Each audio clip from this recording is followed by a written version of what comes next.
Hello everyone, and welcome to part 2 of our webinar series, Irrigation of Controlled Environment Crops for Increased Quality and Yield. Today's presentation will be about 30 minutes, followed by about 10 minutes of Q&A with our presenter, Dr. Gaylon Campbell, whom I'll introduce in just a moment. But before we start, we've got a couple of housekeeping items.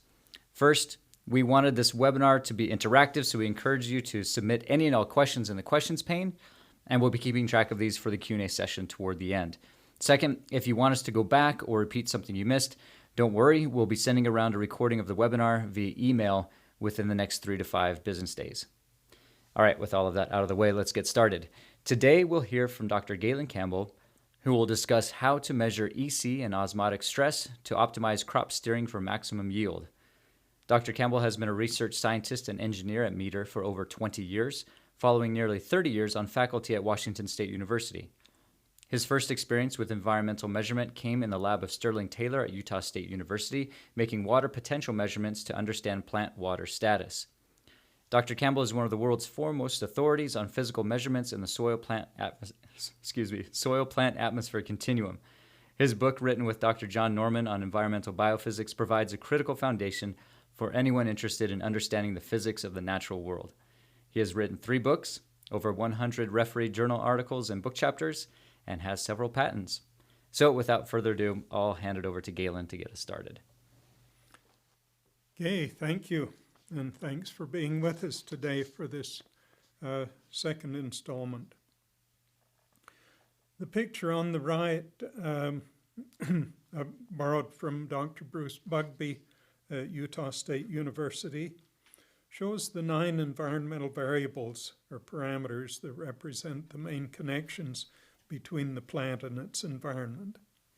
It's useful to think of some of these environmental parameters, such as light, carbon dioxide, water, and nutrients, as resources, and to consider the factors that enable the plant to capture those resources. Assimilation is the process by which carbon dioxide, water, and light from the plant environment are captured and converted to carbohydrate. To grow, the plant captures nutrients and water and combines those with the carbohydrate produced by assimilation to make stems, leaves, roots, flowers, and all that makes up the biomass of the plant. Now, the third process that I've listed here occurs simultaneously with the other 2, but doesn't directly capture resources. Development is the progression of the plant through recognizable phases. The rate of development can be influenced by the availability of resources, but it's most strongly influenced by temperature and day length. On the other hand, development can strongly influence the plant's resource capture, since it controls the time in each of these phases. Now, in controlled environment crop production, all of these variables that I've listed here are under the control of the grower. It's the job of the grower to choose the values of each of these variables to attain the goals of the production facility. To properly control these variables, the grower needs to know what they are and how they influence the outcome of the production process. The Arroyo production platform is capable of monitoring these variables and reporting their values to the grower. Now, in our last session, we talked about substrates and how to monitor the water in them. This time, we want to focus more specifically on nutrients and stress. As we said last time, in controlled environment production, the nutrients are supplied with the water. The nutrient solution is carefully designed as a mixture of the macro and micronutrients that are needed for plant growth. To determine the actual concentration of any given nutrient element would be a big job, but fortunately we don't need to do that to know that the nutrient needs of the plant are being met. The graph here shows the relationship between nutrient concentration in grams per liter on the x-axis and electrical conductivity of the solution on the y-axis. For two different nutrient mixes, one that's optimized for vegetative production and the other optimized for flower, the relationship is nearly linear. So if we know the electrical conductivity of the solution and we know what nutrients went into it, we can know the concentration of the nutrients. If the nutrient solution is properly designed, the plant will take up the nutrients in the proportion that they exist in the solution. So the ratios should remain approximately constant. The slope of the line does depend a little bit on the mix that we use, but you can see that something around 3 decisiemens per meter is equivalent to a concentration about 3 grams per liter. So roughly a 1-to-1 relationship between those two. That relationship means that we can use electrical conductivity as a surrogate for the nutrient concentration. Now, in our previous webinar, we talked about the TEROS 12 probe that measures water content, electrical conductivity, and temperature. So 3 of the 4 below-ground environmental variables that we talked about in the first slide. Now, even the 4th of those variables, oxygen, relates closely to the water content and temperature that are measured with the TEROS 12. And so that one probe gives us essentially all of the environmental variables for the below-ground plant portion. We said that dielectric, from which we get water content, is measured between the first and second tine of the probe. The electrical conductivity is measured between the second and third tine. Temperature is measured in the center tine. But the electrical conductivity that we measure is the bulk electrical conductivity. The electrical conductivity that we want to know is the conductivity of the water in the substrate pores. That's the pore water electrical conductivity. We use the symbol EC sub W. That's what the plant sees, and that's the one that we graphed in the previous slide.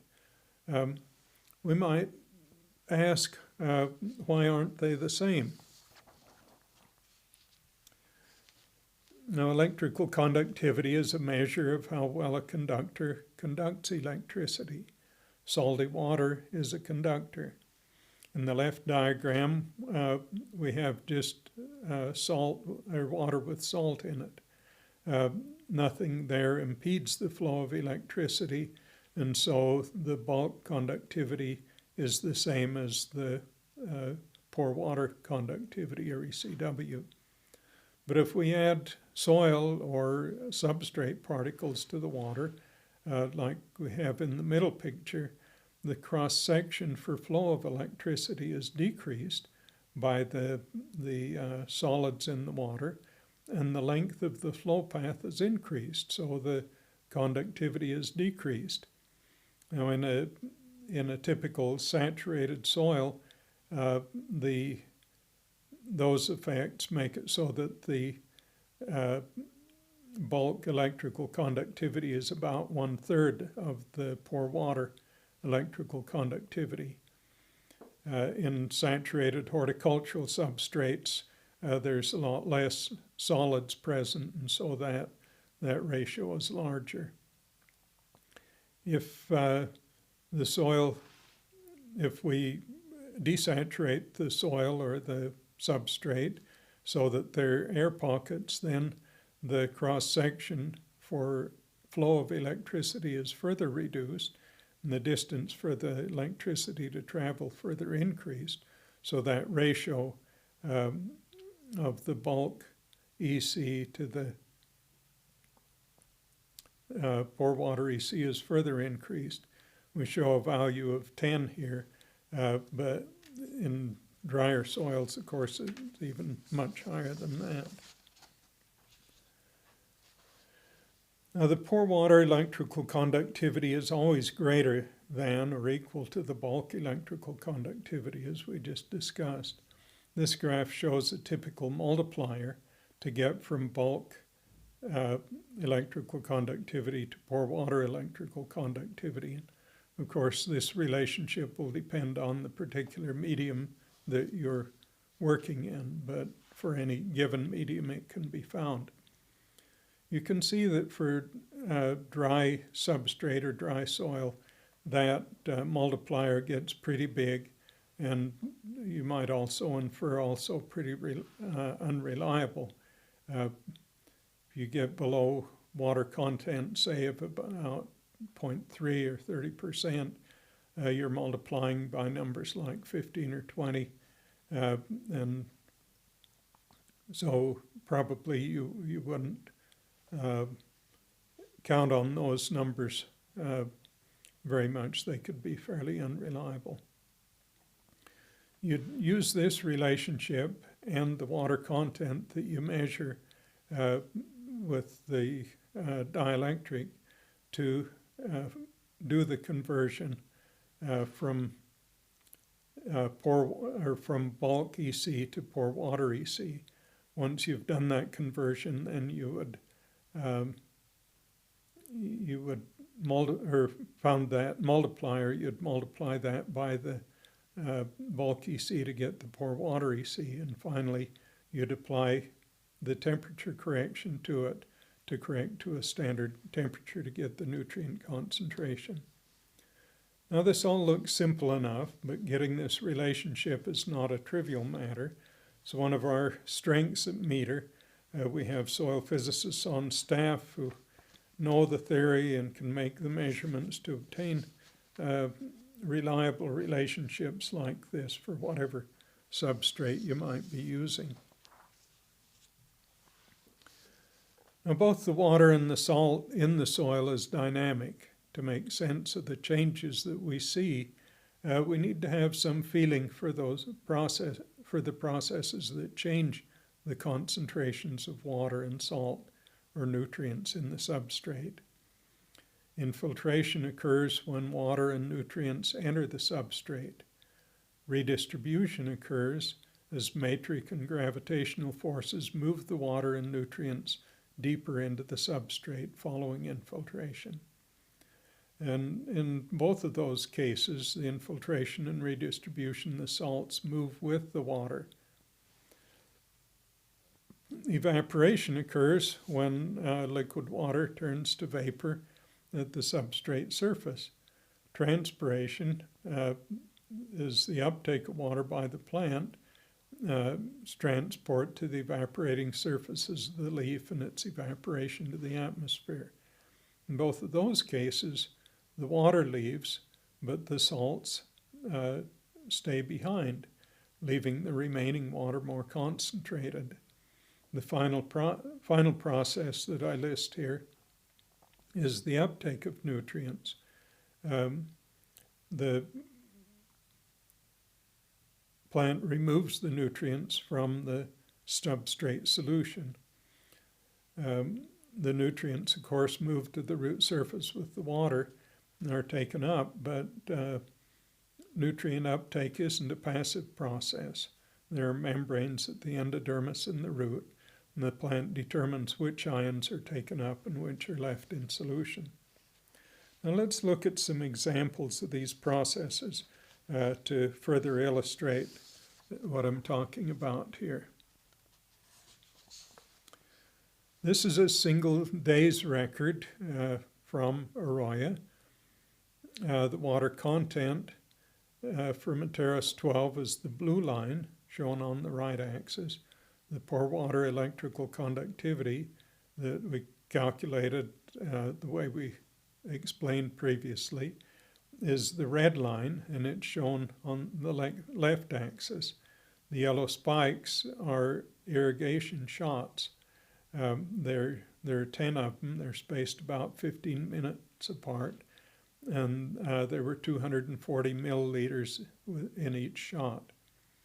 All three processes that we just mentioned can be seen in this graph, but for our purposes right now, we want to focus on the time just as irrigation starts. So look where the yellow lines are and where the irrigation starts. Irrigation and redistribution are occurring during this time. Infiltration and redistribution are occurring.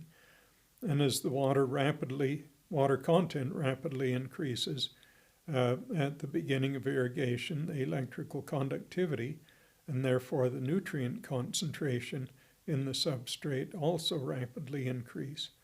The nutrients move with the water to replenish the substrate.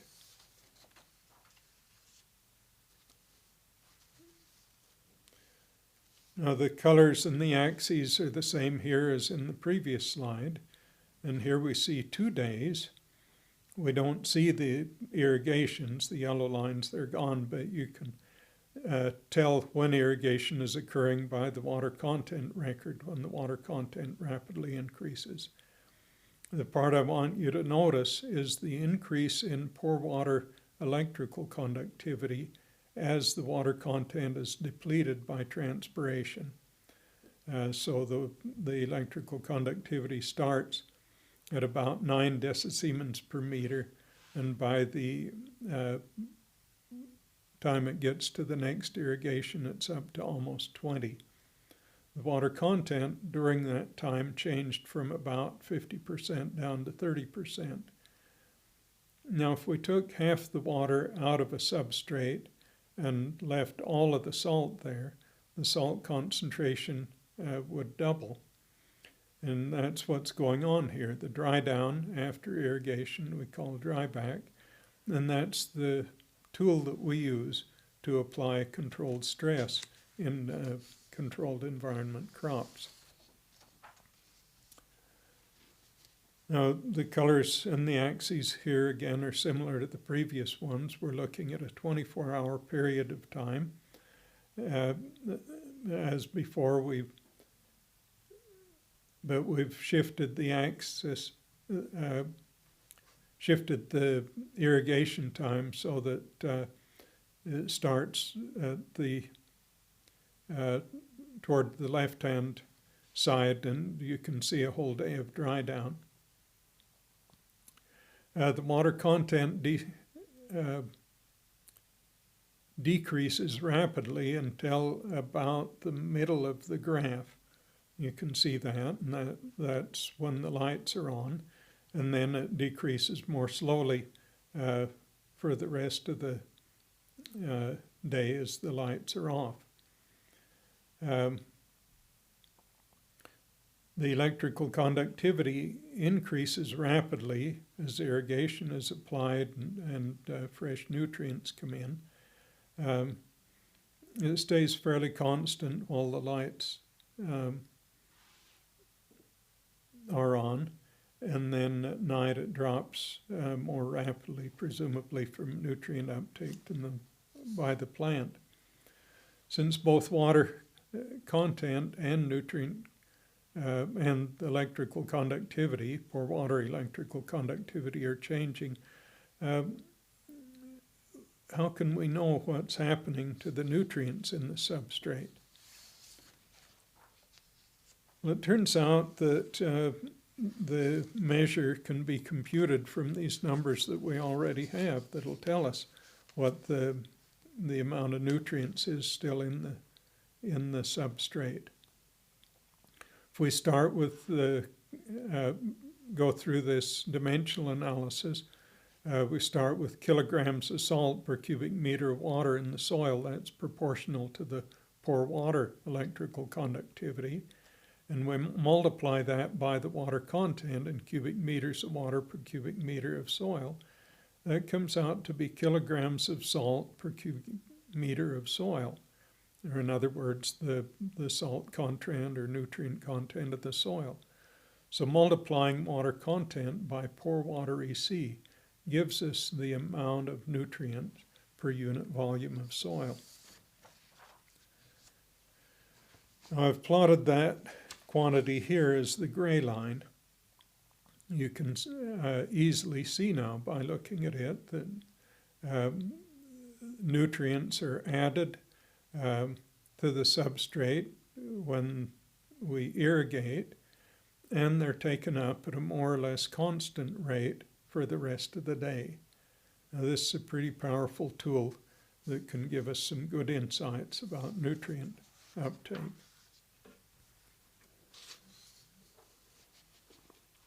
So let's turn our attention now to crop steering.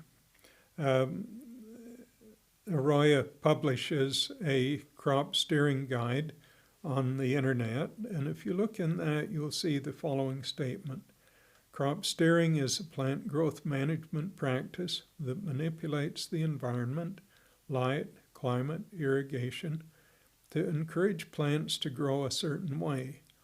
Next to light intensity, it's the most important tactic you can use to manipulate yield.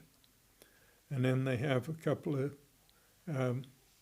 recommendations: irrigation for optimum vegetative growth, no water stress, and irrigation for optimum generative growth, simulated water stress.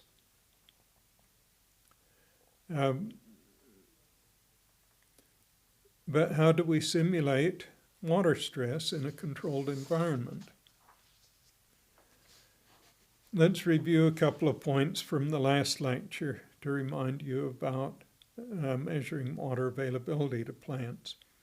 Water potential is a measure of the work required to remove water from a substrate. The two most important components of the water potential with respect to plant water availability are the matrix and the osmotic potential. The water potential is the sum of the two. Matrix forces come from the attraction of the matrix or substrate for the water. Osmotic forces come from the dilution of the water by salts when a semi-permeable membrane is present. Now, in the last lecture, we showed that, at least over the water content range normally used in horticultural media, the matrix potential change is too small to be of significance to the plant. So the important point I want to make here is if we want to simulate water stress, it has to be by manipulating the osmotic potential.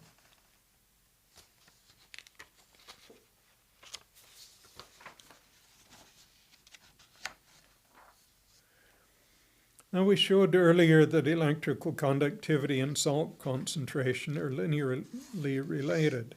Here we show that osmotic potential and electrical conductivity are also linearly related. There is a little scatter in this data. Measurements of water potential in this close to zero are kind of difficult to do. But again, Meter builds and sells the equipment that make these measurements.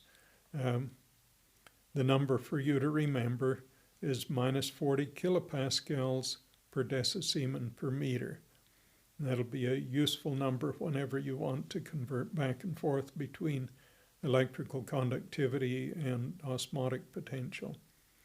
So a 2.5 decisiemens per meter solution would have an osmotic potential around minus 100 kilopascals. This is the same graph we saw earlier to illustrate electrical conductivity changes in the substrate as the plant takes up water.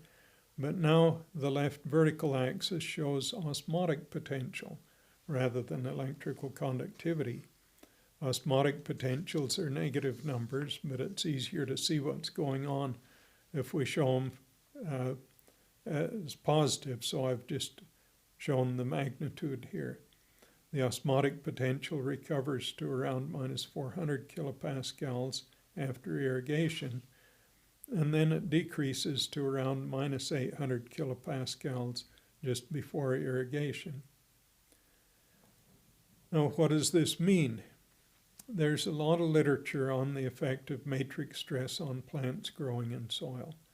There's also a lot of literature on effects of soil salinity on crop production. But I'm not aware of much literature showing effects of nutrient solution-induced water stress on growth and assimilation.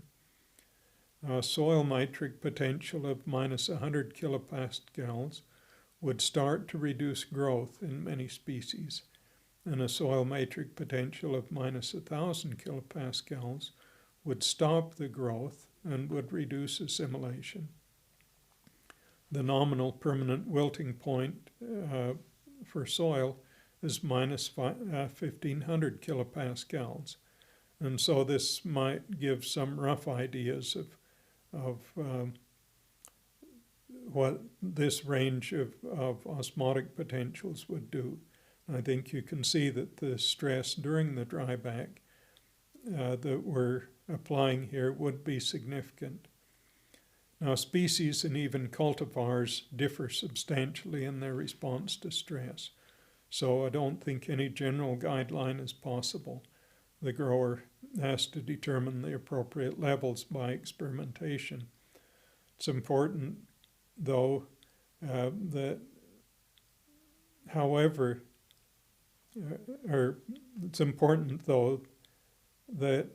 it's the decrease in osmotic potential or the increase in pore water EC that's important, not the change in water content of the substrate. The dryback is important for concentrating the nutrient solution, but if the solution ECs are so low that the plant takes up the nutrients and there's little or no increase in pore water EC, then no crop steering will occur, even with a large dryback. We talked last time about the equipment needed to get the data for managing nutrients and water. The Roya nose provides the communication. The Teros 12 makes the measurements of water content, EC, and temperature. The Roya software processes, stores, and displays the data so that you can know what's going on to make decisions. I showed this graph too in the previous webinar, but hopefully it'll make more sense now with your additional knowledge. It's for the whole 9 weeks of a grow. Light below the canopy is shown in green, so you can see the day-night cycle, and that the canopy starts out sparse, letting a lot of light through, and then it quickly closes and the light below the canopy goes to a low value and stays there. Temperature is in purple, water content's blue, pore water EC is in red. Now in week 2, the water content is reduced to eliminate drainage and concentrate the nutrients. Here the electrical conductivity starts to increase. Through week 3, the water content is manipulated to get quite high electrical conductivity values, some of them higher than 20 decisiemens per meter. At the end of week 3, the water content is increased sufficiently to initiate drainage and bring the electrical conductivity down to about 7 decisiemens per meter, where they maintain it for a couple of weeks.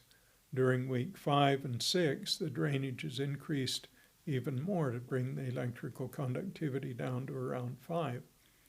Finally, at the end of the grow, the dryback and the electrical conductivity are increased again by dropping the average water content. Now, the point in showing this is not to say that this is how every crop should be grown. The recipe for this is probably different for each species and each cultivar that you would grow. The point is to illustrate how you can do crop steering if you monitor and know what's going on in the root zone of your crop. This steering would be impossible without good sensors, good calibrations, and a good understanding of what you're measuring and how to manipulate it. So to conclude, I think we can make these points that electrical conductivity directly measures the concentration of nutrients in the irrigation water. But sensors measure the bulk electrical conductivity, and what we need to know is the solution electrical conductivity, so we have to have a way of converting between the two. The water and nutrients vary over time for a number of different reasons. And we need to monitor both of those to know what's going on in the root zone of the crop. We showed that osmotic potential and electrical conductivity are directly related to each other, and that you can use electrical conductivity as a surrogate for osmotic potential, and that we can manipulate the osmotic potential to simulate stress for crop steering. Finally, that careful monitoring and control of water and nutrients is essential for optimum production. So thanks for being with us today. We hope these ideas will be useful to you in managing the irrigation of your controlled environment crops. All right. Thank you, Gaylon. And we'd like to, use the next 10 minutes or so to take some questions from the audience. And thanks again to everyone who sent in questions already. There's still time to submit questions now if you'd like, and we'll try to get to as many as we can before we finish. Just want to give you a heads up that if we do not get your question before we finish here during this live webinar, we do have them recorded, and Gaylon or somebody else from our meter team will be able to get back to you via email and answer your question directly. So don't worry, and you can submit any and all questions. All right, so let's see here. Gaylon, this first question was asking about measuring nitrogen content in real time. Is it possible to measure nitrogen content in real time, both in soil and in the crops? Well, with electrical conductivity, all that you can measure is the total nutrient content. And so nitrogen typically is a pretty large part of the total nutrients that are being taken up. And so in a sense, you can measure that by following the electrical conductivity. And that often works in soil too. It depends. Some irrigated soils have pretty high salinity, background salinity, and that tends to mask the signal that you can get because all you're measuring is electrical conductivity. But in soils that have relatively low background salinity, you can do a pretty good job of monitoring the nutrients that are there by measuring electrical conductivity. All right. And along those same lines, this other individual is asking, what is the general relationship between EC and plant nutrients, such as nitrogen, phosphorus, potassium, etc.? Well, that relationship is the one I showed in the second slide, I think it was. And again, it differs some depending on the makeup of the nutrient solution. But for controlled environment situations, for hydroponic situations, where we mix up the nutrient solution to meet the needs of the plant, typically the plants will take up the nutrients in proportion, in the right proportions, and so the overall concentration that you get from the electrical conductivity will tell you the level of nutrients available in the substrate. All right. This next one is, I'd like to know more about the methods used for determination of field moisture capacity and how it relates to plant osmosis. Okay, that's something that we didn't cover in this lecture, but we intend to in the next one. And so I'll try to go into that in more detail, determining the field capacity, or I don't know what you call it in controlled environment situations, but we'll talk about the water balance and and field capacity in the next lecture. Great. Okay. So stay tuned for that one. There's a little plug for the next the next webinar. Let's see here. Let's see. This next one, could you please return to the short point made about matrix potential, I think. Would you ever try to account for the sum of matrix plus osmotic potential or create low-level drought stress by drying back water content more significantly? Yeah, this gets back to the things that we covered in the first lecture. And if you want to go back and review that some, I think we can, I mean, that makes the point a lot better than we can here. But for example, for rock wool, you typically would never dry that down more than to about 30%. And by the time you get to 30% water in rock wool, the matrix potential on it is almost the same as it is when it's 60 or 70%. It hardly changes, and in other substrates it changes a little more than that. But I would say that the matrix component is never significant when you keep the water contents within the range you typically would for horticultural substrates. Okay. And let's see. There's a couple questions, I think, kind of under a similar vein. This one is asking, is it possible to have a real relationship between pore water EC and extract saturation soil EC? There's also another question about using a pour-through method and then taking measuring the EC of the the drainage water. The pore water EC should be the same as the EC of, I mean, if you took the substrate and squeezed the water out of it and measured its electrical conductivity, that should be the same as the pore water EC. Now the pour-through method, that method is not one that I've used actually, but where you pour water through and then measure the electrical conductivity of the water that comes out. And I think that would be more similar to what they call in soils the saturation extract electrical conductivity, or I suppose somewhere between pore water and saturation extract. You're adding water to the substrate, so you're diluting the salts to some extent, maybe not as much as you would for a saturation extract. Okay. This next one, I think if I can read this right and get this passed on correctly. All right, so in one of the graphs you showed that you used EC equals 20 decisiemens per meter for soil water. Which crop has been planted in the soil? Is there any restriction for the crop as well as for the instrument?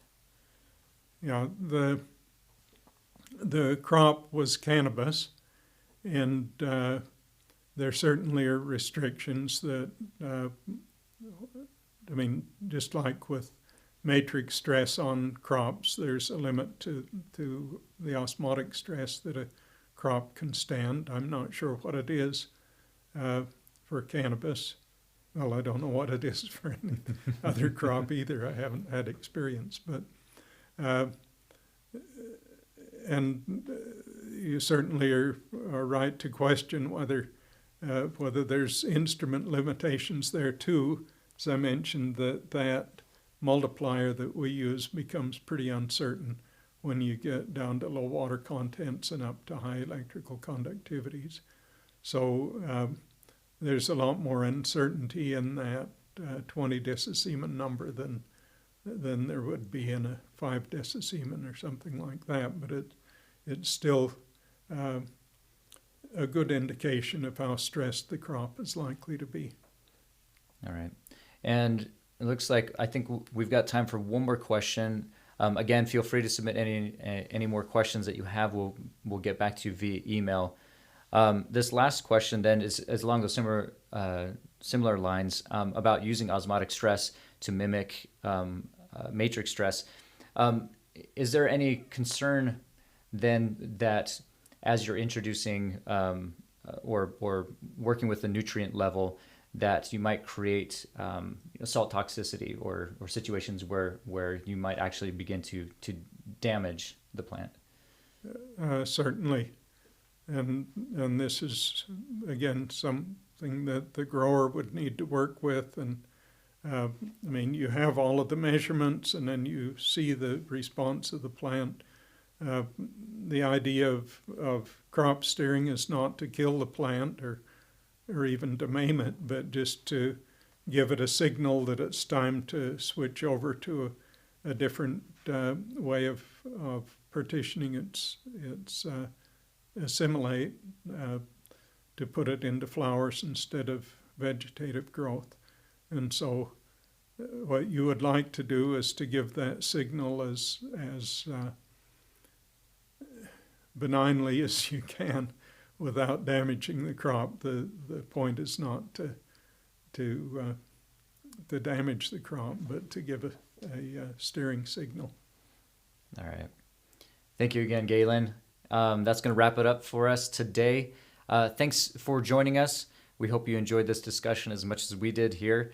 And thank you again for all the great questions. We didn't have a chance to get to all of them, but again, like I mentioned before, we will be able to get back to you via email and answer your questions directly if we did not get to them here during the live webinar. Also, please consider answering the short survey that will appear after the webinar is finished, just to let us know what types of webinars you'd like to see in the future. And also, as we plugged earlier, stay tuned for a future webinar about water balance and field capacity and all of that. Also, for more information on what you've seen today, please visit us at metergroup.com. And finally, look for the recording of today's presentation in your email. And again, stay tuned for future Meter webinars. Thanks again, stay safe, and have a great day.